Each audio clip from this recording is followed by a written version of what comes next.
اعوذ باللہ من الشیطان الرجیم بسم اللہ الرحمن الرحیم۔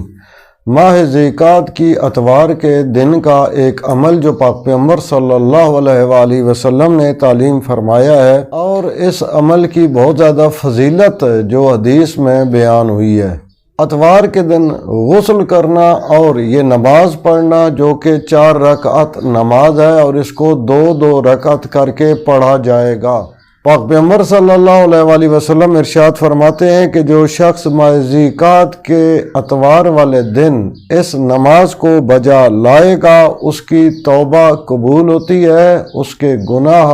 معاف ہو جاتے ہیں۔ قیامت والے دن اس کے دشمن اس سے راضی ہو جائیں گے، اس کا خاتمہ یعنی اس کی موت ایمان پر ہوگی، اس کا دین سلامت رہے گا، اس کی قبر وسیع ہوگی، اس کی قبر میں نورانیت ہوگی، اس کی قبر روشن ہوگی۔ اس نماز کے پڑھنے والے کے والدین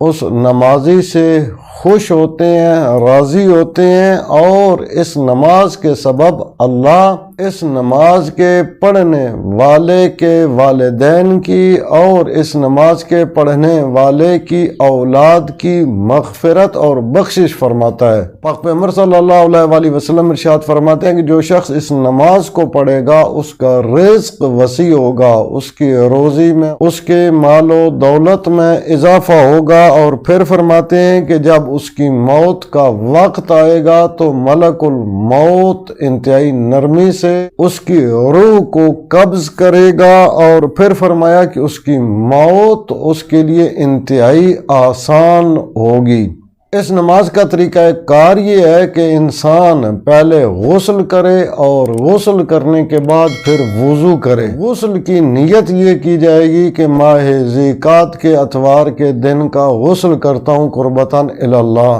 اس کے بعد آپ وضو کریں گے تو وضو آپ قربتاً الی اللہ کی نیت سے کریں، اور اس کے بعد 4 رکعت نماز جو 2 کر کے پڑھی جاتی ہے اس کے لیے آپ پہلے 2 رکعت کی نیت کریں گے۔ نماز کی نیت یہ ہوگی کہ پڑھتا ہوں میں 2 رکعت نماز ذیقعد کے اتوار کی قربتاً الی اللہ۔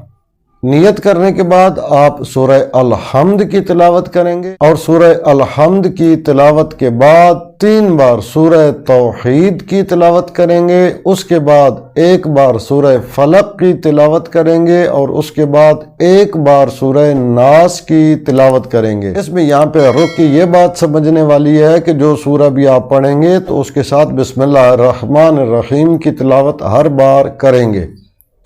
اس کے بعد آپ رکوع و سجود کو انجام دیں گے، اور دوسری رکعت میں بھی یہی طریقہ اختیار کیا جائے گا، اور پھر 2 رکعت نماز مکمل کر کے پھر اسی طریقے کے مطابق 2 رکعت نماز پڑھیں گے۔ اس طرح آپ کی 4 رکعت نماز مکمل ہو جائے گی۔ جب نماز مکمل ہو جائے تو نماز کے مکمل ہونے کے بعد یعنی 4 رکعت پڑھ لینے کے بعد آپ 70 بار استغفار کریں گے۔ استغفر اللہ ربی و اتوب الیہ، استغفر اللہ ربی و اتوب الیہ، اس کو 70 بار پڑھیں گے، اور اس کے بعد 1 بار کہیں گے لا حول ولا قوت الا باللہ العلی العظیم، اور اس کے بعد آپ اس دعا کو پڑھیں گے بسم اللہ الرحمن الرحیم، یا عزیز یا غفار اغفر لی ذنوبی و ذنوب جمیع المؤمنین والمؤمنات فإنہ لا یغفر الذنوب الا انت۔ اس کے بعد آپ کی جو بھی حاجت ہے، جو بھی دعا ہے، جو بھی مشکل ہے، جو بھی پریشانی ہے، اس کے لیے آپ دعا کریں، انشاءاللہ اللہ تعالیٰ آپ کو ہر قسم کی تنگ دستی، سختی، شدت، مشکل سے نجات عطا فرمائے گا۔ اگر یہ ویڈیو آپ کو اچھی لگے تو اسے ان دوسرے مومنین و مومنات تک لازمی شیئر کیجئے گا جن کو اس نماز کی کسی قسم کی ضرورت ہو سکتی ہے، اس لیے کہ مومنین کی حاجات کو پورا کرنا اور ان سے مشکلات کو دور کرنا خود ایک بہت بڑی عبادت ہے۔ اپنا اور اپنے چینل رائے نجف کا خیال رکھیے گا۔ اللہ تعالیٰ سے دعا ہے کہ امام زمان عجل اللہ فرج الشریف کے دور پرنور میں تعجیل فرمائے، اور تمام مومنین و مومنات کی مشکلات کو دور فرمائے، حاجات کو پورا فرمائے۔ اللہم صلی علی محمد و آل محمد وعجل فرجہم۔